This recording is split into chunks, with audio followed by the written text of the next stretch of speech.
A reading, yes, from the Science of Mind magazine daily guides. How about that? Today's reading is called Up, Up, and Away. And the first quote is from Guillaume Apollinaire. And he was a French poet, writer. Let me see, what does it say about him? He's a French poet, playwright, short story writer, novelist, and art critic of Polish descent.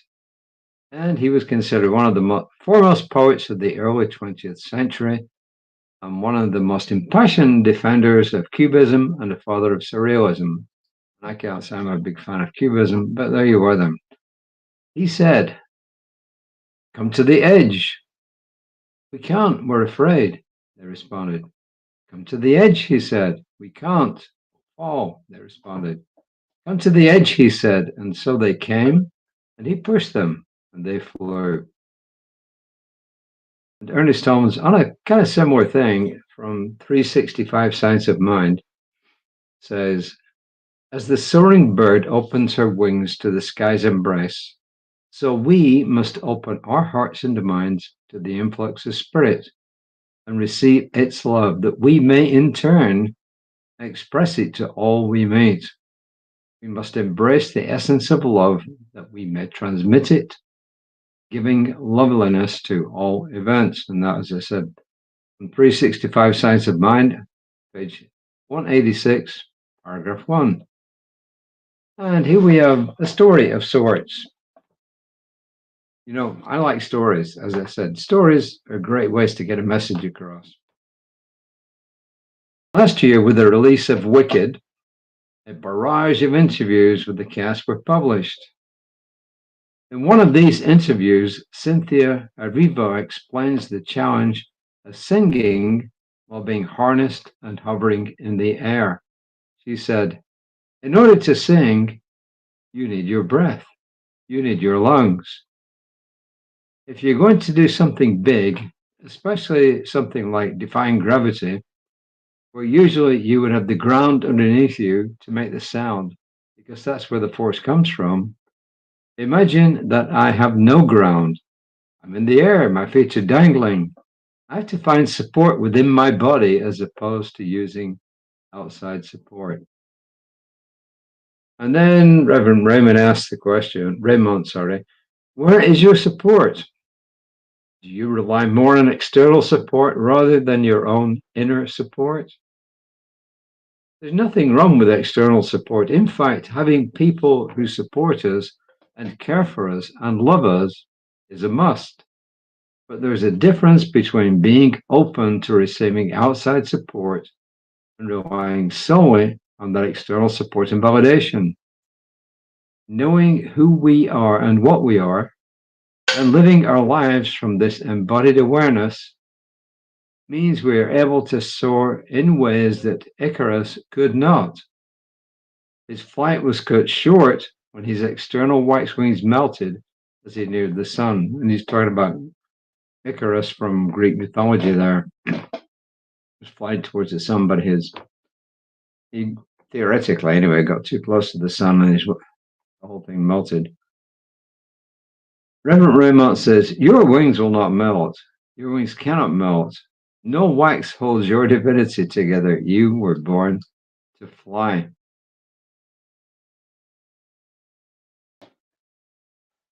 Oh, you know what? There we go. How about that? Yeah.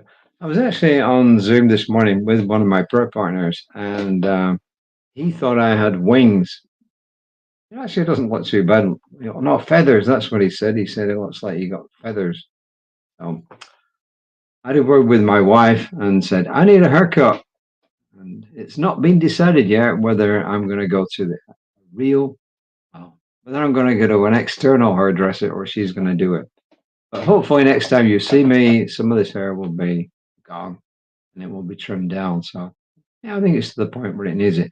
But getting back to our message today, the way that we build this internal support, most of you know how to do it, right? It's through strengthening your inner self. And you do that through numerous ways. One is some quiet time, some meditation, prayer, reading good stuff, listening to things that uplift you and help you. And of course, the external community is really important. Community is really important. But as Reverend Raymont is emphasizing, that you need to build that sound, that strong internal support through, as I said, things like prayer, meditation, and so on and so forth, reading uplifting stuff. So, that works pretty good. I was going to read from Murphy, but I think I'll leave Murphy till tomorrow. And for those of you who don't know, Murphy is this. Well, I think he's a real life dog, and I think his person. I don't like to use the word owner. His person, Bob, who's also Science of Mind minister, writes as if he is the dog, and it's called Murphy's Dogma. I think it used to be called Murphy's Law. Anyway, it's called Murphy's Dogma now. Anyway, let's leave that until tomorrow. So I don't want to go into a big diatribe today. I think the message is clear itself. It's once again, it's telling us to build that strong support system. And as Jesus said, when you build the house on a rock foundation, it will withstand the storm. But when you build it on a weak foundation, then it gets blown away. So we need to build up that inner strength. But also, as Raymont's admitting here, we need that external support as well. And it's really a combination of those two things. So I encourage you to do some quiet time. Start with meditation. You only need to do a few minutes to begin with, and then read good stuff, read uplifting things, and then find a really good support community. And if ours happens to be the one you choose, fantastic. If not, that's good as well. Just find a good support community. I changed his affirmation into 2 because it was like 3 lines long, and I think that's too much. It is my nature to soar into infinite, amazing experiences of life. It is my nature to soar into infinite, amazing experiences of life. I recognize myself as the infinite presence expressing itself in, through, and as me. I recognize myself as the infinite presence expressing itself in, through, and as me. And if you want to look at it in ways that Jesus might say, the kingdom of heaven is within you. The kingdom of heaven is within you. So, just a quick reminder, my buddy Reverend Lisa will be on Creative Life Spiritual Center's Facebook page tomorrow around about 9:15. She is pretty consistent, a lot more than me. I kind of do it when I can at this time of the evening. And what else should I say? I think that's about it.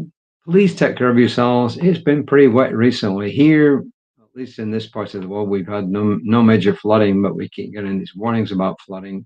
I know other parts of Southeast Texas and San Antonio, I think, had a major issue with it. So if you're in an area like that, please be careful.